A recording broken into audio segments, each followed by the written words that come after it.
ଆମେ ପଢ଼ିଛୁ ନଳିନ୍ଦାଙ୍କ ଭଲ୍ୟୁମ୍ରୁ ପ୍ରୋସେସ୍ ଅଫ୍ ପ୍ୟୁରିଫିକେସନ୍ ଶୁଦ୍ଧତାର ପଦ୍ଧତି ଅଲରେଡ଼ି ଗୋଟେ ପାରା ଆମେ ପଢ଼ିଥିଲୁ। Second para there are two types which mean two stages of control। ନିଜ ଉପରେ ସଂଯମ ଆଣିବାର ଦୁଇଟି ପଦ୍ଧତି ଅଛି ବା ଦୁଇଟି ସ୍ତର ରହିଛି। You can control your nature by the force of your will।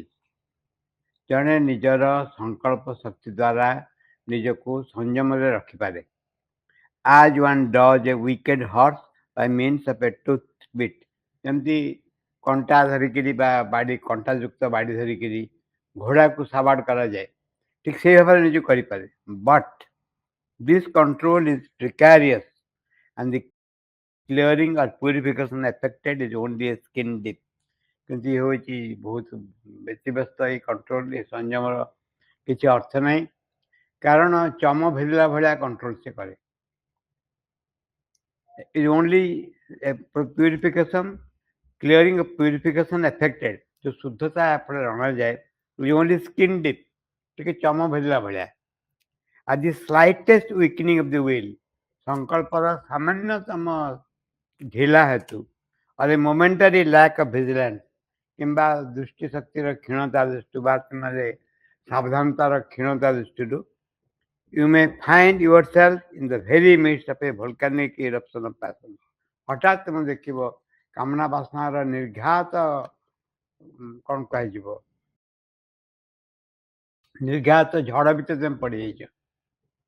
even otherwise, even if there happens no external outburst। ମନେକର ବାହାରର ଏତେ ଗଣ୍ଡଗୋଳ ଅବସ୍ଥା ନ ଧରିଲେ ମଧ୍ୟ the burden or pressure of the ignorant nature is always there।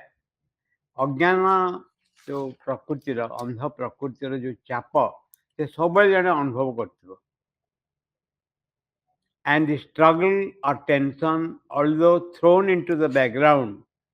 ଯଦିଓ ଯେଉଁ ରକମ ଭାବରେ କୁହାଯିବ ସଂଘର୍ଷ, ଯେଉଁ ରକମ ଭାବରେ ନିଜ ଭିତରେ ଥିବା ଅସୁବିଧା ଟିକେ ପଛକୁ ଫେରି ରଖିଦିଆଯାଇଥିବ, obstructs the nature, does not give it the free and spontaneous higher poise of the spirit।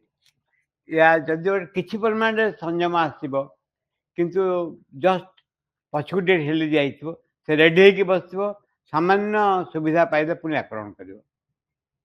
The other control, ଏହା ହେଲା ଗୋଟିଏ ରକମ କଣ୍ଟ୍ରୋଲ। କେତେ ରକମ ସେ କହିଲେ, କେତେ ରକମ ଅଛି? Two stages. ଇଏ ହେଲା ଗୋଟେ ଷ୍ଟେଜରେ ଯେଉଁଥିରେ ନିଜର ଇଚ୍ଛା ସଂକଳ୍ପ ଶକ୍ତିକୁ ବ୍ୟବହାର କରିକିରି ଜଣେ ନିଜ ଉପରେ ସଂଯମ ଆଣିପାରେ। ସେ ସଂଯମ କିଛି ନୁହେଁ, ପାଟି ବନ୍ଦ କରିବା, ହାତ ବନ୍ଦ କରିକି ମୁହଁ ବନ୍ଦ କରିଦେବ, ହାତ ଦେଇକିରି ଟିକେ ଅପେକ୍ଷା କରିବା ପାଇଁ କହିବ, ଆଉ କିଛି ନାହିଁ। ଯେକୌଣସି ମୁହୂର୍ତ୍ତରେ ସେ ଆସିବ ପୁଣି ତୁମକୁ ଧରି ପକାଇବ। ଦ୍ୱିତୀୟ, the other control comes from the inmost being, from the spiritual self itself. ଦ୍ୱିତୀୟ ରକମ ଯେଉଁ ସଂଯମ ଆସେ, ସେ ଆସେ ଅନ୍ତରର ଗଭୀରରୁ, ଆତ୍ମାରୁ ସେ ସଂଯମ ଆସେ। It is automatic. ଇଏ ହେଉଛି ସ୍ୱତଃସ୍ଫୂର୍ତ୍ତ ଭାବରେ ଘଟେ। It is occult in its action. ତାର କାର୍ଯ୍ୟରେ ଏହା ହେଉଛି କୁହ୍ୟ ସମ୍ପୂର୍ଣ୍ଣ ଭାବରେ, ସୂକ୍ଷ୍ମ ସମ୍ପୂର୍ଣ୍ଣ ଭାବରେ। ଦେୟାରଫୋର ନ୍ୟାଚୁରାଲି ଏଫେକ୍ଟିଭ। ତେଣୁ ସ୍ୱାଭାବିକ ରୂପେ ଏଇଟା ଫଳପ୍ରଦ ହୁଏ। ଦୁଇ ରକମର ସଂଯମ କଥା କହିଲେ। ଗୋଟେ ସଂଯମ ହେଉଛି ବାହାରୁ, ବାହାରୁ ଚେଷ୍ଟା କରାଯିବ ନିଜ ଉପରେ ଅକ୍ତିଆର ଆଣିବା ପାଇଁ, ସେଇଟା ହେଉଛି ସ୍କିନ୍ ଡିପ୍, ଚମ ଭେଦିଲା ଭଳିଆ ସେ ସଂଯମ। ଯେକୌଣସି ମୁହୂର୍ତ୍ତରେ ଜଣେ ପୁଣି ଆଉଥରେ ସେ ହୁଇଲୁଇନ୍ ଭିତରେ, ଝଡ଼ ଭିତରେ ପଡ଼ିଯାଇପାରେ। ଆଉ ଗୋଟେ ସଂଯମ ହେଉଛି ଯାହା ଅନ୍ତର ଭିତରୁ ଆସେ ଏବଂ ତାହା ଫଳପ୍ରଦ ହୁଏ, କାରଣ ତାର କାର୍ଯ୍ୟ କରିବାର ବିଧି ହେଉଛି ସୂକ୍ଷ୍ମ। when the spirit, the inner control, ଯେତେବେଳେ ଆତ୍ମା ବା ଅନ୍ତର୍ରେ ଯେ ନିଜକୁ ସଂଯମ କରି ରଖନ୍ତି, Antaryami works, it happens that even if the desire are there, ସେତେବେଳେ ଏ ଘଟଣା ଘଟେ, ଯଦିଓ କାମନା ଥାଏ, ବାସନା ଥାଏ, the occasion for their satisfaction are withdrawn from you। କିନ୍ତୁ ତାକୁ ପୂରଣ କରିବା ପାଇଁ, ସେ କାମନା ବାସନାକୁ ପୂରଣ କରିବା ପାଇଁ ଯେଉଁ ସବୁ ଘଟଣା ଘଟେ, ତାର କିଛି ତାର ସୁବିଧା ନଥାଏ। ତା ଅର୍ଥ ହେଉଛି କାମନାକୁ ପୂରଣ କରିବା ପାଇଁ ଯେଉଁ ଇନଷ୍ଟ୍ରୁମେଣ୍ଟ ସବୁ ଦରକାର ହୁଏ, ସେ ହାତରୁ କାଢ଼ି ନିଆଯାଏ। ଇଏ ହେଉଛି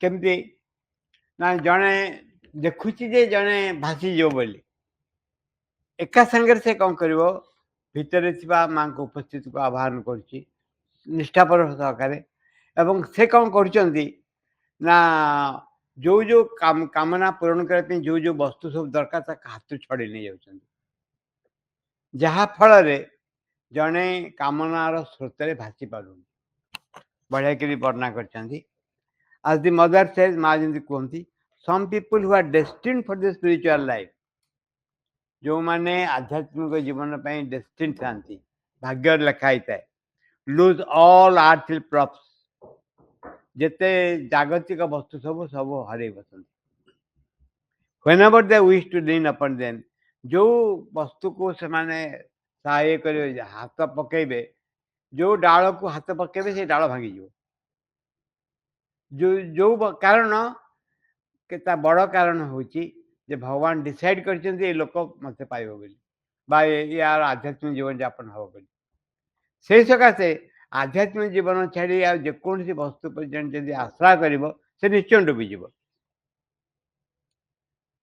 some people who are destined for the spiritual life lose all earthly props whenever they wish to lean upon them ଯାହା ଉପରେ ହାତ ପକେଇବ ସେ ପିତା ଶୁଣିଥାଏ ଯୋଉ ଡାଳ ଧରେ ସେଇ ଡାଳ ଭାଙ୍ଗିଯାଏ ତାର ଅର୍ଥ ଅଲଗା ଅର୍ଥ ହେଉଛି ଯୋଉଥିରେ ଆଶ୍ରୟ କରିବ ସେ କାର୍ଯ୍ୟ କରିବନି ଦେ ଲୁଜ୍ ଦେୟାର ଏଣ୍ଡିୟର୍ଡ ଅବଜେକ୍ଟ ତାଙ୍କର ଅତି ପ୍ରିୟତମ ବସ୍ତୁକୁ ସେ ହରେଇ ବସନ୍ତି whenever they are eager to cherish them ଯେତେବେଳେ ତା ଦ୍ୱାରା ନିଜର ଉପଭୋଗ କରିବାକୁ ଚାହାନ୍ତି ଯୋଉ ଉପଭୋଗର ଏଲିମେଣ୍ଟ ହାତରୁ ଛାଡ଼ିଯାଏ at a certain stage of growth ବିକାଶର ଏକ ବିଶେଷ ପର୍ଯ୍ୟାୟରେ the inner consciousness ଅନ୍ତର୍ଚେତନାର ଅଗ୍ରଗତିର ଏକ ପର୍ଯ୍ୟାୟରେ the demand of the soul ଆତ୍ମାର ଯୋଉ ଦାବି makes it impossible for the vital or physiovital so far it is unpurified and unprepared to secure the objects କ'ଣ ହୁଏ ନା the demand of the soul ଆତ୍ମାର ଯୋଉ ଦାବି ସେ କ'ଣ କରେ ନା ପ୍ରାଣଗତ ବା ଭୌତିକ ପ୍ରାଣଗତ ଯୋଉ ବସ୍ତୁ ଯାହା ଅଶୁଦ୍ଧ ଅବସ୍ଥାରେ ଥିବ ଅପ୍ରସ୍ତୁତ ଅବସ୍ଥାରେ ଥିବ ତା ପାଖକୁ ଆସିବ ସେ ଦୂରେଇ ଚାଲିଯିବ even if the lips are ଓଠ ଠିକ ପ୍ରସ୍ତୁତ ଅଛି ପିଇବା ପାଇଁ କପ୍ ଇଜ୍ ଟେକିଂ ଚାହା ହଟେଇ ନେଇଯିବ ଚାହା ପାଖରେ ଧୁଆ ହେଇଥିବ ହଟେଇ ଯାଇଯିବ ବଢିଆ even if the lip are the cup is taken away ready ଥିବ କାମନା ବାସନା ଉପଭୋଗ କରିବା ପାଇଁ କାମନା ବାସନା ଉପଭୋଗ କରିବା ଯନ୍ତ୍ର ସବୁ ହଟେଇ ନେଇଯିବ the circumstances themselves yield to the pressure of the inner being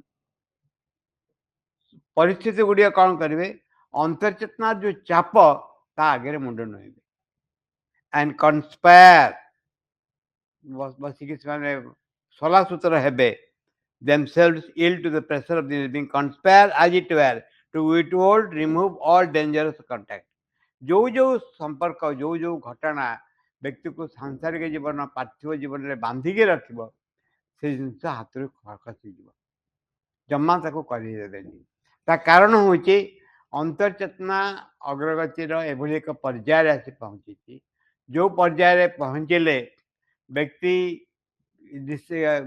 ନିଶ୍ଚିତ ହବ ଯେ ତା ଭିତରେ ଭଗବାନଙ୍କୁ ସେ ପ୍ରାପ୍ତ କରିବ ଆତ୍ମ ଉପଲବ୍ଧି କରିବ ତେଣୁ ଆତ୍ମ ଉପଲବ୍ଧିର ଯେତେ ଯେତେ ବାଧା ଯୋଉ ବସ୍ତୁ ବାଧା ସ୍ୱରୂପ ଠିଆ ହୁଏ ତା ଆତ୍ମାର ଚାପରେ ହଟିଯାଏ ସେ ଜାଗାରୁ ତେଣୁ ଉପଭୋଗ କରିବା ପାଇଁ ଇଚ୍ଛା ଥିଲେ ମଧ୍ୟ ଉପଭୋଗ କରିହୁଏନି ଜୀବନକୁ ପାର୍ଥିବ ଚିନ୍ତା ପାର୍ଥିବ ଉପଭୋଗର ଇଚ୍ଛା ଥିଲେ ମଧ୍ୟ କାରଣ ପ୍ରାଣ ଶୁଦ୍ଧ ହେଇନଥାଏ ଭୌତିକ ପ୍ରାଣ ଶୁଦ୍ଧ ହେଇନଥାଏ ସେ ଚାହେଁ କିନ୍ତୁ ଭଗବାନଙ୍କର ସିଦ୍ଧାନ୍ତ ଏ ବ୍ୟକ୍ତି ଉପଲବ୍ଧି କରିବ ତେଣୁ ହାତରୁ ହଟେଇ ନିଆଯାଏ the being has not to say lead me not to temptation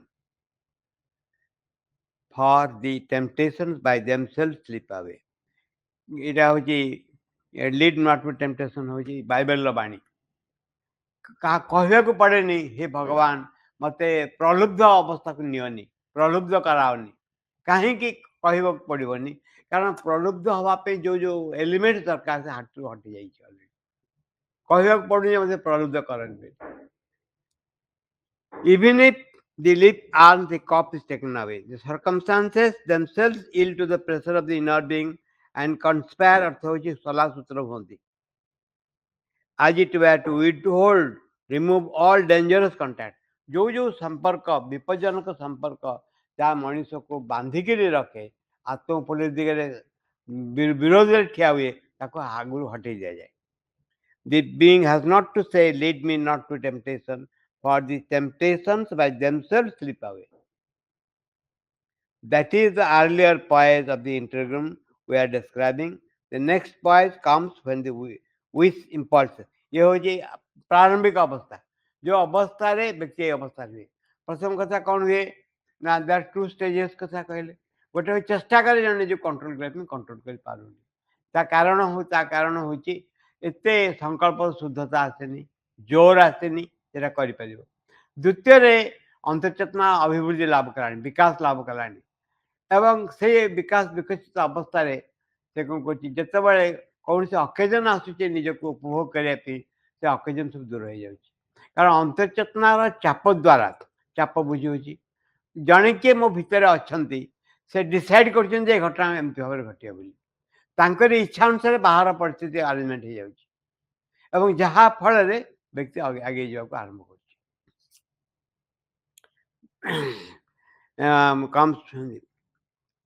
That is the earlier poise of the intergram we are describing. The next poise comes when the wish impulses, these subjective vibrations also melt and disappear. ଯେତେବେଳେ ଇଚ୍ଛା ଆଉ ରହେନି ସଂସାରର ଯୋଉ ଆକର୍ଷଣ ଯୋଉ ଟାଣ ଟାଣ ବୋଲି ହଉଛି ବଙ୍ଗାଳ ଶବ୍ଦ ହଉଛି ଟାଣ ଟାଣ ଅର୍ଥ ହଉଛି ତାର ଯୋଉ ଦୁର୍ବାର ଆକର୍ଷଣ ସଂସାରର ସେ ନିଜେ ଡିଜଲ୍ଭ ହେବାକୁ ଆରମ୍ଭ जदि बढ़िया वर्णना कर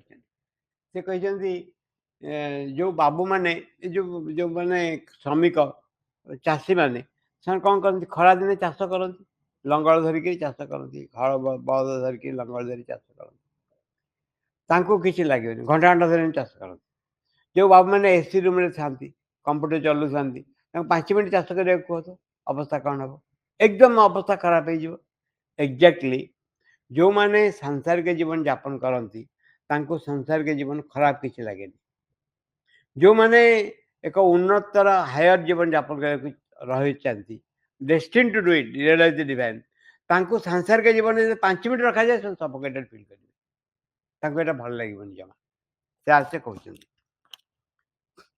अच्छा the subjective vibration also melt and disappear. Then there appears no such things as temptations, objects, events, circumstances that might have acted in that role come and go, but the being remains indifferent.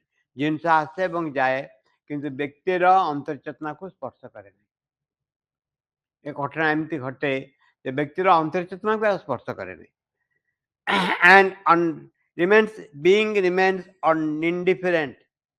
व्यक्ति निर्विकार रुहे विषय board को आस्ते जाए की जाए नहीं ताको स्पर्श करें and wonderful detachment wonderful because suffused with the delight of another contact. से जो रस वर्जमा में पढ़थिलु पढ़न काली पढ़थिलु बोले रसवर्जम अर्थ होची जो उपभोग करवार जो लालसा उपभोग कर जो लालसा से ऑलरेडी डिसाइड कर वर्जम अर्थ होची त्याग करवा रस होची जो उपभोग कर लालसाटा लालसा जो त्याग हो जिवो विषय गुडी को इंडिफरेंट लगे you are not attached by it यही सकाशे आत्म उपलब्धि समय लगे जन्म जन्म लगे कारण व्यक्ति भगवान गाड़ को मुह फेर एवं एमती एक समय आसब देख जितेबाला भगवान को मुह फेर जहाँ जहाँ बाधा होची गोटे समय प्रियतम बोली मन हेले डियरेस्ट मन हेले आउ स्पर्श कर जदि अंतरात्मा सहयोग करे उपभोगर सामर्थ्य वस्तु सब दूरे हाथ. The detachment from the worldly is secure and absolute. The being has found its attachment to the divine. That is the beginning of the integral spiritualization of the nature. से कहते ଯେ being remains indifferent ବ୍ୟକ୍ତି ଜିନିଷ ଆସେ ଯାଏ ଲୋକ କେବେ ବି କୋଉଥିରେ ଭାସି ଯାଏନି ତା ସାଙ୍ଗେ କୋଉଠି ସମ୍ପର୍କ ରହେନି ଏବଂ କାରଣ ସେ ଆଉ ଏକ ଆନନ୍ଦମୟ ଅବସ୍ଥାକୁ କଣ୍ଟାକ୍ଟ କରୁଛି ଯଦି ନିଜ ଭିତରର ଯଦି ନିଜ ଭିତରର ସେ ଅବସ୍ଥା ସାଙ୍ଗରେ ଜଣେ ମୁହୂର୍ତ୍ତକ ପାଇଁ ବି ଆସେ ତାହେଲେ ବାହ୍ୟ ଜୀବନର ଆକର୍ଷଣ ତାକୁ ଏତେ ବଡ଼ ମନେ ହବନି କାରଣ ଯୋଉ ରସ ଜଣେ ପାଇଛି ଯେ ଯୋଉମାନେ ତାକୁ ଏମିତି କୁହାଯାଇଛି ଯେ ସାଲେପୁର ରସଗୋଲା ଖାଇଛି ଗାଁର ଚିକିଟା ଗୁଡ଼ ତାକୁ ଭଲ ଲାଗିବନି ଗାଁର ଚିକିଟା ଗୁଡ଼ ତାକୁ ଭଲ ଲାଗିବ ଯେପର୍ଯ୍ୟନ୍ତ ସେ ଅନ୍ୟଟା ରସ ଆସ୍ୱାଦନ କରେ ଏକ୍ଜାକ୍ଟଲି ଏହା ହିଁ ଘଟେ ଯେ ଭିତରରେ ଯେ ଆନନ୍ଦ ରହିଛି ଶାନ୍ତି ରହିଛି ସବୁ ସମସ୍ୟାର ସମାଧାନ ଭିତରେ ରହିଛି ଏକଥା ଜଣେ ବହିରେ ପଢ଼ୁଥାଏ ଶୁଣୁଥାଏ ନିଜର ବ୍ୟକ୍ତିଗତ ଅନୁଭବ ନଥାଏ ଥରେ ବ୍ୟକ୍ତିଗତ ଅନୁଭବ ଆସିଲେ ସେ ବସ୍ତୁ ଅଲଗା ରକମ ଭାବରେ ପ୍ରତିଭାତ ହୁଏ the detachment from the worldly is secure and absolute ଏଇଟା ନିଶ୍ଚିତ ହେଇଯାଏ ସାଧାରଣ ଜୀବନରୁ ଅଲଗା ହେଇଯିବା କାରଣ because the being has found its attachment to the divine ବ୍ୟକ୍ତି କ'ଣ କରିଛି ଭଗବାନ ସାଙ୍ଗରେ ସମ୍ପର୍କ ସ୍ଥିର କରିସାରିଛି that is the beginning of the integral spiritualism of the nature ଏ ହେଉଛି ସମଗ୍ର ପ୍ରକୃତିର ପରିବର୍ତ୍ତନ ପରିପୂର୍ଣ୍ଣ ପରିବର୍ତ୍ତନ ଏ ହେଉଛି ତାର ପ୍ରାରମ୍ଭ there are two types which mean two stages ତା ପୂର୍ବରୁ ଆମେ ପଢ଼ିଛୁ ତିନିଟା କଣ୍ଡିସନ ସେଟା ଅଲଗା ଅଲଗା ବିଷୟ କହୁଛନ୍ତି ପ୍ରଥମ କଣ୍ଡିସନ କ'ଣ ହେଉଛି ଯେ ଜଣେ ସଂକଳ୍ପ ନେଲା ଦ୍ୱିତୀୟରେ ସଂଘର୍ଷ ହେଲା ସଂକଳ୍ପ ନେଲା ସଂକଳ୍ପ ନେବା ମାନେ ଯେ ହେଇଗଲା ତା କଥା ନୁହେଁ ହଁ ବୋଲି କହିଲା ଆଡ଼ମିସନ ନେଲା ପ୍ରଥମ ହେଉଛି କଲେଜରେ ଆଡ଼ମିସନ ନେବା ପାଇଁ ଠିକ୍ କଲା ଦ୍ୱିତୀୟରେ ହେଉଛି ଆଡ଼ମିସନ ନେଲା ତୃତୀୟ ହେଉଛି ପଢ଼ାପଢ଼ି ଆରମ୍ଭ ହେଲା ପରୀକ୍ଷା ହେଲା ଯେ କେବଳ ହଁ ବୋଲି କହିଦେଲେ ହୁଏନି ନାୟ ଆତ୍ମା ପ୍ରବଚନେ ନ ଲଭ୍ୟ ବହି ପଢ଼ିକିରି କେହି କେହି ଭଗବାନଙ୍କୁ ପାଇନି ନ ମେଧା ବୁଦ୍ଧି ଖର୍ଚ୍ଚ କରି କେହି କେହି ଭଗବାନଙ୍କୁ ପାଇନି କାରଣ ସେଠି ଆଉ ଏକ କିଛି ବସ୍ତୁ ଦରକାର ଯୋଉଟା ଏଠି ନାହିଁ ବୋଲି ଆମେ ପଢ଼ିବା ସିନ୍ସିୟରିଟି ବିଷୟ ଭଗବାନଙ୍କ ପ୍ରତି ଗୋଟେ ଆକର୍ଷଣ ଥାଏ ମନେ ପଡ଼ୁନି ଯୋଉଟା ମହାରାଜ ଲେଖିଛନ୍ତି ସେ କ'ଣ ହେଇଛି ନା ତାଙ୍କ ପଛଆଡ଼େ ଘୋଡ଼ା ସବାର ଦୌଡ଼ୁଛନ୍ତି ସେ ଘର ଛାଡ଼ିକି ବୃନ୍ଦାବନ ପଳାଉଛନ୍ତି ଘୋଡ଼ା ମାନେ ନିୟର ହେଇ ଆସିଲେନି ସୈନ୍ୟମାନେ ତାଙ୍କୁ ନେଇଯିବେ ବୋଲି ଇଏ କ'ଣ କରୁଛି ଗୋଟେ ପଚା ଓଟ ଗୋଟେ ପଡ଼ିଛି ମରିଯାଇଛି ତା ସବୁ ପଚି ଯାଇଛି ଭିତର ଭୟଙ୍କର ଦୁର୍ଗନ୍ଧ ହେଉଛି ସେ କ'ଣ କରୁଛନ୍ତି ତାରି ଭିତରେ ପଶି ଯାଉଛନ୍ତି ଘୋଡ଼ା ସବାର ମାନେ ଆସୁଛନ୍ତି ଆସିକିରି କ'ଣ କରୁଛନ୍ତି ସେ ଘୋଡ଼ା ସବାର ତ ପାଖକୁ ଆସିପାରିବେନି ନା ଏତେ ଗନ୍ଧ ହେଉଛି ସେ ଆସିକି ପାଉନାହାନ୍ତି ଫେରି ଯାଉଛନ୍ତି ସେଠି ଲେଖକ କମେଣ୍ଟ କରୁଛନ୍ତି ଯେ ସାଂସାରିକ ଗନ୍ଧ ତାଙ୍କୁ ଏତେ ଦୁର୍ଗନ୍ଧ ହେଇଛି ତା ତୁଳନାରେ ଓଟର ପେଟ ସେ ଏତେ ଦୁର୍ଗନ୍ଧ ଲାଗୁଛି ଆମେ ଯଦି ଲିଟିଲ୍ ଷ୍ଟ୍ରଗଲ୍ ସାଧାରଣ ଷ୍ଟ୍ରଗଲ୍ ଯେଉଁ ସଂଘର୍ଷ ସେଇ ସଂଘର୍ଷ ଆମକୁ ଏନ୍ଜୟେବଲ୍ ଲାଗୁଛି ଘର ସଂସାର କରିକିରି କଜିଆଟି କରିବା କିଛି ଏନ୍ଜୟେବଲ୍ ଲାଗୁଛି ନଟ୍ ଡିଫରେଣ୍ଟ କିନ୍ତୁ ଯେଉଁମାନଙ୍କର ଭିତରେ ଡିପ୍ ଆଟ୍ରାକ୍ସନ୍ ଯେଉଁମାନେ ଦୁଇ ପ୍ରକାର ଲୋକ ଅଛନ୍ତି ଯେଉଁମାନେ ଭଗବାନଙ୍କୁ ପାଇଛନ୍ତି ଯେଉଁମାନଙ୍କୁ ଭଗବାନଙ୍କୁ ପାଇବେ ସେ ବକ୍ତୃତା ଦେଉଛନ୍ତି ଦୁଇ ରକମ ଲୋକ ଅଛନ୍ତି ଯେଉଁମାନେ ବକ୍ତୃତା ଦେଉଛନ୍ତି ସେମାନେ ହେଉଛନ୍ତି ଅର୍ଡ଼ିନାରୀ ଟାଇପ୍ର only intellect reason as the governor of life ଗୋଟେ ଚାପ୍ଟର ଅଛି ହ୍ୟୁମାନ୍ ସାଇକେଲରେ ସେଥିରେ ବର୍ଣ୍ଣନା କରାହେଇଛି ଏଠାରେ ଇଣ୍ଟେଲେକ୍ଟ କ'ଣ ହେଇଛି ନା କିଛି ବାଟ ଯାଇଛି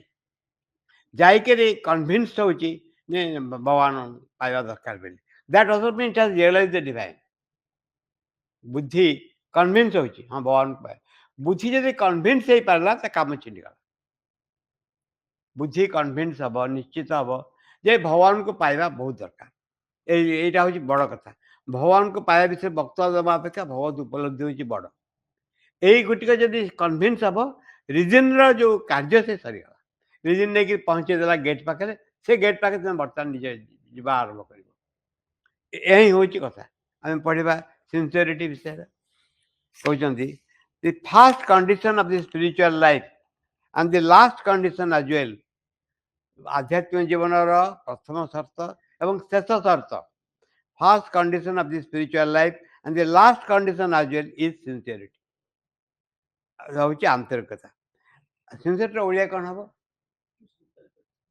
ସିନସିୟରିଟିର ଓଡ଼ିଆ ହେଉଛି ସତରେ ଚାହିଁବା। ସତରେ ଚାହିଁବା। ମାନେ ମୁଁ କହୁଛି ଏହା ଦେଖ ଏ କାମ କରିବା ଉଚିତ, ସେ କାମ କରିବା ଉଚିତ, ଇଏ ହେଉଛି ସତରେ ଚାହିଁବା ନୁହେଁ।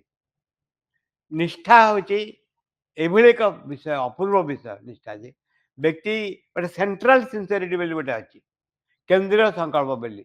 ସେଥିରେ କ'ଣ କରାଯାଏ ନା କେନ୍ଦ୍ରୀୟ ସଂକଳ୍ପରେ ଜଣେ ସତରେ ଚାହୁଁଥାଏ। ଯାହା ଦେଲେ ମଧ୍ୟ ହଁ ହଁ ହଁ ଏଇଟା ନୁହେଁ। ନେତି ନେତି ବୋଲି ଗୋଟେ ଶବ୍ଦ ଅଛି।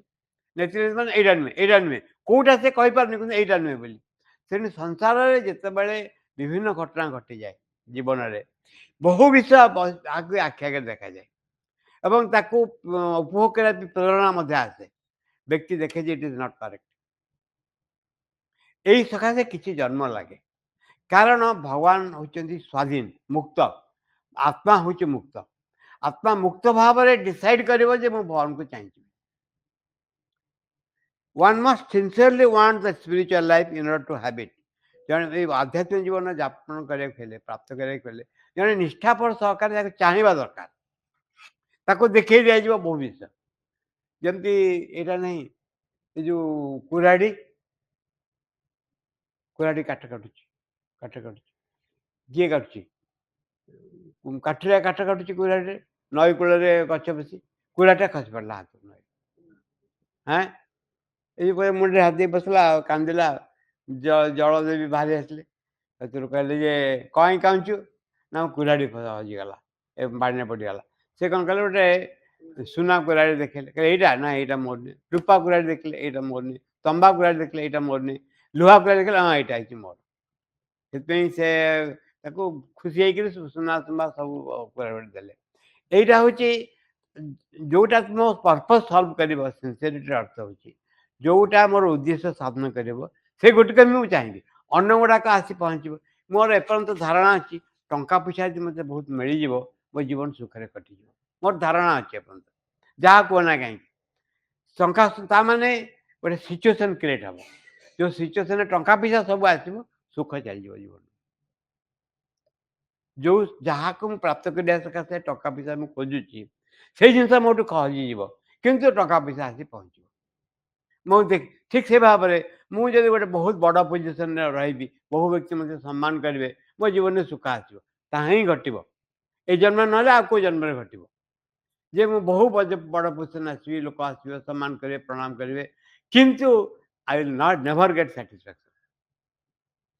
ପ୍ରତ୍ୟେକ ଯୋଉ ଇଚ୍ଛା ଥାଏ, ସେ ଇଚ୍ଛା ୱାନ୍ ୱେ ଅର୍ ଅଦର୍ ନିଶ୍ଚୟ ପୂରଣ ହେବ। ମା କହିଲେ ଯେ ତାଙ୍କର ଇଚ୍ଛା ଥିଲା ହିମାଳୟ ଯିବା ପାଇଁ। ସେ ବସିଛନ୍ତି, ସାମ୍ନାରେ ପାଚେରୀ ଉପରେ ଗୋଟେ କାଚ ଥୁଆ ହେଇଛି। ସେ କାଚ ରିଫ୍ଲେକ୍ସନ୍ ହେଉଛି ଏଇଟା। କହିଲେ ଏଣ୍ଟାୟାର ଅନୁଭୂତି ଆସିଗଲା ହିମାଳୟ ଯିବାର। ଆଉ ତ କାର୍ଯ୍ୟ ହେଇଗଲା। ଆମେ କ'ଣ କରୁ, କୌଣସି ଜିନିଷ ଖାଉ ବା ରଖୁ, ତା ପଶ୍ଚାତରେ ଗୋଟେ ଅନୁଭବ କରିବା ବା ଗୋଟେ ଆହ୍ଲାଦ ପାଇବାର ଇଚ୍ଛା ଥାଏ, ଗୋଟେ ଅନୁଭୂତି ଥାଏ। ସେ ଅନୁଭୂତି ପାଇଲେ ଆଉ ଜିନିଷର ଆବଶ୍ୟକ ପଡ଼େନି। One must sincerely want the spiritual life in order to have it. ଆଧ୍ୟାତ୍ମିକ ଜୀବନ ଯାପନ କରିବା ପାଇଁ ତାକୁ ନିଷ୍ଠାପର ସହକାରେ ଚାହିଁବା ଦରକାର। The soul, the psychic being is always sincere. ଆମ ଭିତରେ କୋଉ ଅଂଶଟା ଆନ୍ତରିକ ଅଛି, କୋଉ ଅଂଶଟା ନିଷ୍ଠାପର ଅଛି। ଆମ ଭିତରେ ଆତ୍ମା ବା ଚୈତ୍ୟ ପୁରୁଷ ନିଷ୍ଠାପର। ତା ମାନେ ଆମେ ଯାହାକୁ ମୁଁ ବୋଲି କହୁଛୁ, ଆମେ ଗୋଟେ ମୁଁ ବୋଲି ନିଜକୁ କହୁଛୁ, ତାର ପଶ୍ଚାତରେ ଯୋଉ ପୋର୍ସନ୍ ଅଛି, ଯୋଉ ଅଂଶ ରହିଛି, ସେଇ ଅଂଶ କଣ୍ଟାକ୍ଟରେ ଆସିଲେ sincerity will flow to us automatically. Acha, the soul, the psychic being is always sincere. It is made of the very stuff of sincerity. କୋଉଥିରେ ତିଆରି କରାଯାଇଛି ଚୈତ୍ୟ ପୁରୁଷ? ନା ଆନ୍ତରିକତାରେ ହିଁ ତିଆରି କରାଯାଇଛି। ତେଣୁ ଯେମିତି ଗୋଟେ ଖାଲି ତାର, ଇଲେକ୍ଟ୍ରିକ୍ ତାରକୁ ଛୁଇଁଲେ କରେଣ୍ଟ ସକ୍ ବାଜେ ନିଜ ଭିତରେ, ସକ୍ ବାଜେ ଇଲେକ୍ଟ୍ରିକ୍ ତାରକୁ ଛୁଇଁଲେ, ଠିକ୍ ସେଇଭଳି ସାଇକିକ୍ ବିଙ୍ଗକୁ ଚୈତ୍ୟ ପୁରୁଷକୁ ଛୁଇଁଲେ ଆନ୍ତରିକତା ନିଜ ଭିତରେ ଖେଳିଯାଏ ସ୍ୱାଭାବିକ ରୂପେ। It is made of the very stuff of sincerity, for it is a part or a spark of the divine consciousness itself. ତା କାରଣ ହେଉଛି ଦିବ୍ୟ ଚେତନାର, ଭଗବତ ଚେତନାର ଏଇଟା ହେଉଛି ଏକ ଅଂଶ, ଏକ ସ୍ଫୁଲିଙ୍ଗ। କିଏ? ଚୈତ୍ୟ ପୁରୁଷ। When one feels the call, ଜଣେ ଯେତେବେଳେ ଡାକ ଅନୁଭବ କରେ, ଆତ୍ମାର ଆହ୍ୱାନ ଆତ୍ମାର ଜାଗୃତି ଗୋଟେ ବହି ଅଛି, ପଢ଼ିଛ? ଆତ୍ମାର ଆହ୍ୱାନ ଆତ୍ମାର ଜାଗୃତି, କେଡ଼େ ମୋଟା ବହିଟା, ଗ୍ରନ୍ଥାବଳୀ ଭଳିଆ ନୁହେଁ, ଦେଖିନ କି? ଆରେ ଏଡି ଟିକେ ବହି, 8-10 ପେଜ ହବ ସେଇଟା। ଆଚ୍ଛା, ସେଇଥିରେ ଏ ବିଷୟ ସ୍ପଷ୍ଟ ଭାବରେ ବର୍ଣ୍ଣନା କରାଯାଇଛି। When one feels the call, turns one's back to the worldly life, ଯେତେବେଳେ ଡାକ ଅନୁଭବ କରେ, ଭୌତିକ ଜୀବନକୁ ମୁହଁ ଫେରେଇ ଦିଏ, moves towards the life spiritual, ଆଧ୍ୟାତ୍ମିକ ଜୀବନ ଆଡ଼କୁ ଅଗ୍ରଗତି କରେ, one follows then the urge of one's true being, ଭିତର ଯୋଉ ଟାଣ ସେ ବାହାରି ଆସେ, ଭିତରେ ଯୋଉ ଯୋଉଟା ଟାଣ, ଯୋଉଟା ଯୋଉ ଝୁଙ୍କ ଭଗବାନଙ୍କ ପ୍ରତି, ସେ ବାହାରି ଆସେ। The psychic being, one is then naturally sincere, ଯେତେବେଳେ ଜଣେ ଏ ଡାକ ଅନୁଭବ କରେ, ଯେତେବେଳେ ଭୌତିକ ଜୀବନ ତାକୁ ସନ୍ତୋଷ ଦେଇପାରେନି, ଜଣେ ପଚାରିଲେ ମାଙ୍କୁ ଯେ ମା କେମିତି ମୁଁ ଆଶ୍ରମ ଆଶ୍ରୟ ରହିବାକୁ ଚାହୁଁଛି, କେମିତି ଆସିବି? ମା ଉତ୍ତର ଦେଲେ, ଯେତେବେଳେ ତୁମକୁ ବାହାର ଜୀବନରେ ରହିପାରୁଛ ସେ ପର୍ଯ୍ୟନ୍ତ ଆଶ୍ରମ ଆସିପାରିବ। ଯେତେବେଳେ ବାହାର ଜୀବନ ଆଉ ମୋତେ ସଫୋକେଟେଡ୍ ଲାଗିବ, ଆଉ ଜମା ଭଲ ଲାଗିବନି, କୌଣସି ନା କୌଣସି ମୁଁ ପଳେଇ ଆସିପାରିବି ଏଠିକି। ଗୋଟେ କୋଉ ଜାଗାରେ ମା ବର୍ଣ୍ଣନା କରିଛନ୍ତି ଯେ ହ୍ୱାଟ୍ ଇଜ୍ ଦ କଣ୍ଡିସନ୍ ଆଶ୍ରମ ରହିବା ପାଇଁ, ତ ଗୋଟିଏ ଥିଲା ଯେତେବେଳେ ତୁମେ ବାହାରେ କେବେ ବି ଆଡ଼ଜଷ୍ଟ କରିପାରିବନି ନିଜକୁ, ସେତେବେଳେ you can turn. One follows then the urge of one's true being, psychic being. One is then naturally sincere, firmly and spontaneous, devoted to the divine. ସ୍ୱତଃସ୍ଫୂର୍ତ୍ତ ଭାବରେ ଦୃଢ଼ ଭାବରେ ଭଗବାନଙ୍କୁ ମୁହଁ ଫେରେଇବ। Unequivocally loyal and faithful to the beloved and the master. ତାର ତୁଳନା ନାହିଁ, ଭଗବାନଙ୍କ ପ୍ରତି, ପରମ ପ୍ରେମିକଙ୍କ ପ୍ରତି ବିଶ୍ୱସ୍ତ ହେବ, ପରମ ପ୍ରଭୁଙ୍କ ପାଖରେ ନିଜକୁ ଦେଇଦେବ। ଏଇ ନିଜକୁ ଦେଇଦେବାଟା ଆମେ କେବଳ ବକ୍ତୃତା କରୁଛୁ, କହୁଛୁ, କିନ୍ତୁ ଦେବାର ଅନୁଭୂତି କେବେ ଆମ ପାଖରେ ନାହିଁ। ଆମେ ତାଙ୍କର ହେଇଯାଇଛୁ, ଆମେ ତାଙ୍କ ଆଗରେ ଠିଆ ହେଇ କହୁଛୁ ଯେ ମୁଁ ତମର ବୋଲି, ଏଇଟା ଆମ ମୁହଁରେ କୁହାଯାଉଛି, କିନ୍ତୁ ଇଟ୍ ଇଜ୍ ନଟ୍ ଆନ୍ ଏକ୍ସପିରିଏନ୍ସ ଫର୍ ଅସ୍। ଯେତେବେଳେ ମଣିଷର ଭିତରେ ଏଇଟା ଗୋଟେ ଅନୁଭୂତି ହେଇକି ଦେଖାଦେବ, it is a real thing, ଏଇଟା ଗୋଟେ କଳ୍ପନା ବସ୍ତୁ ନୁହେଁ, ଅନୁଭୂତି ହେଇ ଦେଖାଦେବ, ସେତେବେଳେ ବାହ୍ୟ ଜୀବନ ପରିବର୍ତ୍ତନକୁ ଆରମ୍ଭ କରିବ। ଏଇଠି ଯୋଉ ବିଷୟ ପ୍ରଶ୍ନ ଉଠେ ଯେ ସତରେ ଏମିତି ଜିନିଷ ଅଛି କି? ସତରେ ଭଗବାନ ମାନେ ଭଗବାନ ଯଦି ଚାହିଁବେ ମୁଁ ତାଙ୍କର ହେଇଯିବି କି? ସତରେ ଭଗବାନ ମୋ ଜୀବନରେ ହସ୍ତକ୍ଷେପ କରନ୍ତୁ, ଏଇଟା ଠିକ୍ କି? ଏଇ ଅନୁଭୂତି ହେଇପାରିବ କି? ଏଠି ସେ କହୁଛନ୍ତି ଅନୁଭୂତି ନିଶ୍ଚୟ ହେଇପାରିବ। ଜଣେ ଯଦି ସତରେ ଭଗବାନଙ୍କୁ ଚାହେଁ, ଏବଂ କେମିତି କ'ଣ ଜିନିଷ ସବୁ ହବାକୁ ଆରମ୍ଭ କରିବ, ଯାହାଫଳରେ ଜଣେ ଭଗବାନଙ୍କ ହବାକୁ ଆରମ୍ଭ କରିବ, ଏବଂ ଏଇ ଅନୁଭବ ନିଜ ଦୈନନ୍ଦିନ ଜୀବନକୁ ପ୍ରଭାବିତ କରିବ। ଏ ଅନୁଭବର ଫଳ ହେବ ଯେ ମଣିଷ ତାଙ୍କର ହେଇଯାଇଛି ପୁରା।